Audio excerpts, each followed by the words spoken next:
Welcome to the course of self-knowledge. This is the first part of this course in which I will discuss what is self-knowledge, why it is necessary, and what is the first step towards self-knowledge. Now let's start the video. Now let's look at some basic questions to get you the idea of what actually is self-knowledge. The first question is, what is self-knowledge? As the name suggests, self means me, I. Knowledge means knowing. Hence, knowing who you are is self-knowledge, knowing the self. So the question is, who am I? And the answer is self-knowledge. The answer to the question, who am I, is self-knowledge. Now the second question is, why it is necessary?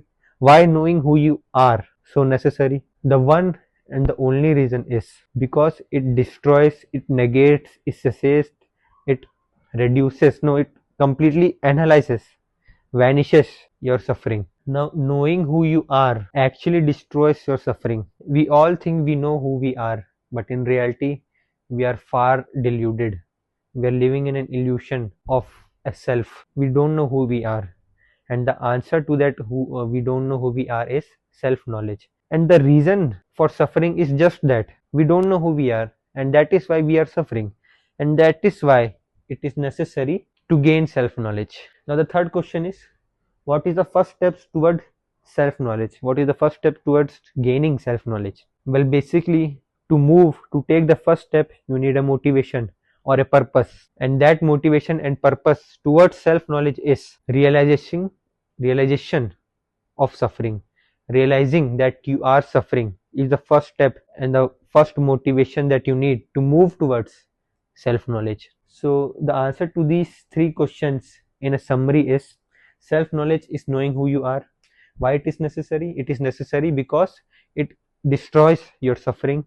What is the first step towards self-knowledge? Realizing that you are suffering, because you need a motivation to move towards the path of self-knowledge. So that is the first step towards self-knowledge. Now let's look at some basic questions to get to the idea of what actually is self-knowledge in basic conceptual level. What is self-knowledge? As the name suggests, self meaning me and knowledge meaning knowing. Hence, knowing the self, knowing who I am. The question, which is who I am, the answer is self-knowledge. Now, why it is necessary? Why self-knowledge, knowing who you are, so necessary? Well, the core reason, the one and only reason, is suffering. If you know who you are, then only suffering can be cessed, suffering can be destroyed, suffering can be negated. So why it is necessary? Because self-knowledge is the only cure to the disease known suffering, human suffering.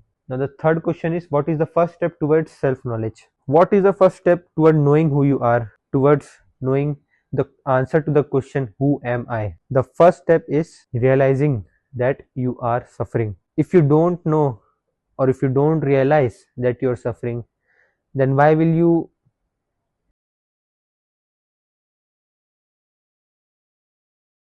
there are two steps towards realizing that you are suffering.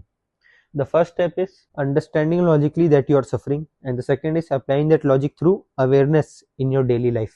Now let me explain you in brief what these two steps mean. The first step is saying, understand logically that you are suffering, understanding conceptually that you are suffering. For example, studying neuroscience or studying science behind behavior and suffering.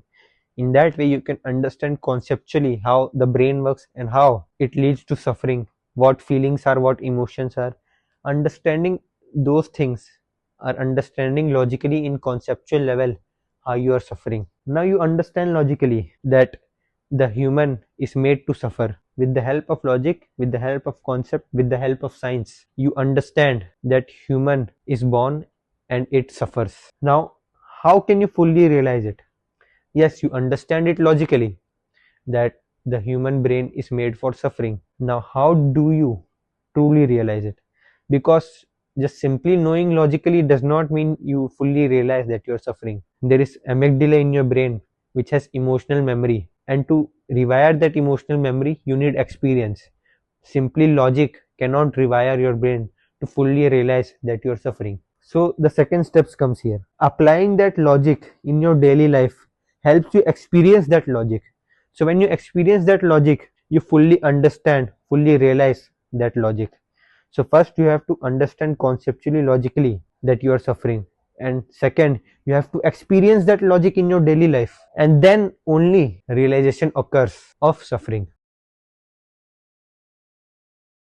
Now, understanding logic behind why you are suffering with the help of three logical points.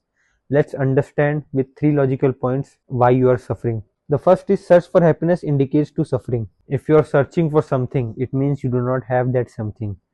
For example, if you are searching for your keys, it means you do not have your keys. Hence, if you are searching for happiness, you do not have happiness. Now, if there is absence of happiness, what is there? If there is absence of happiness, there is suffering. If you are searching for happiness, there is absence of happiness, meaning there is suffering. So search for happiness indicates to suffering. Second point is happiness is found but is temporary. Even if the search leads to happiness, is successful, it leads to happiness, but it is temporary. At first you were searching, and if you were searching, it means you were suffering. But even if you find the happiness that you were searching for, it is temporary. And what does that mean? If something is temporary, it vanishes, and then again the search for that temporary thing starts again. For example, if you're searching for your keys, you find your keys, but your keys vanishes. Now the search for keys starts again. So same with happiness. If you're searching for happiness, you find happiness, happiness vanishes, then the search for happiness starts again. Hence, suffering starts again. Now the third point is search for happiness leads to failure. At first you are searching for happiness, which indicates to suffering itself, but that search leads to failure. When you were searching for happiness, it led to failure, which means you are suffering again in a different way. At first you were suffering in a way of searching, and now you are suffering in a way of failure towards the result of that search. So these are two different types of suffering. First is the suffering related to search, second is the suffering related to failure. For example, let's say tomorrow is your exam. The search indicates that the search means you are working hard, you are doing all your homework, you are studying hard, which is a suffering in its own, because you are doing something without wanting to do it. If you want a result of something, the previous effort is suffering in itself, because you want the result, not the joy from the process itself. Hence, you are suffering from the search. Now you are studying, you are suffering. It leads to failure. After you study and after you give your exam, the result is that you fail. Now you suffer in a way of sadness, depression, anger, frustration. Now this is a different suffering. This is a heavy emotional suffering, and this is a effortful suffering. Like for example, a slave working without its own will. So the search is hard work without your will. That is the suffering related to the search. And the third is failure related to suffering. In this, sadness, depression, anger, all these things, these types of suffering is related. And the second is just happiness, but it is some temporary. So all these 3 points is the story of your life. Either you are at the first point, or you are at the second point, or you are at the third point. Right now I don't know which point you are. Probably you are in the first point, because most of your life you are searching, and if you are searching, you are suffering. So now you understand logically that you are suffering. Now how do you apply that logic to your daily life? You apply that logic through awareness, being aware in your daily life that when and where these 3 points are applying in your life. And when you are aware in your daily life about these 3 points, you experience these 3 points, then and then only realization occurs of suffering.